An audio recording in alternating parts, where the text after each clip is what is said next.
Lionel Messi. Lionel Messi.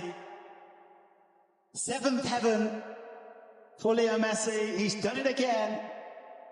তার কাছে ৬-৭টা Ballon d'Or ছিল না, কিন্তু ফুটবলটাকে নতুন করে জন্ম দিয়েছেন বলে তাকে বলা হয় টোটাল ফুটবলের জনক। তিনি বলেছিলেন, ও মেসি ব্যালন ডিওর জিতবেন ৪টা, ৬টা, হয়তোবা ৭টাও।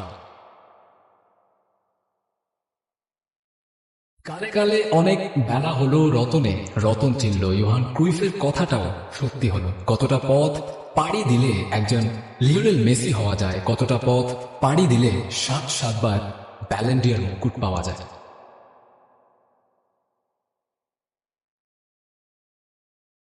কিন্তু বছর দুয়েক আগেও তো এমনটা অসম্ভব মনে হতো, তাই না লিও? বাতাসে ভেসে আসতো কখন অবসর নেবে, দাওনি তো জাতীয় দলের হয়ে একটা ট্রফি, জ্বলছে না সেই আগুন, কেমন করেই বা দেবে।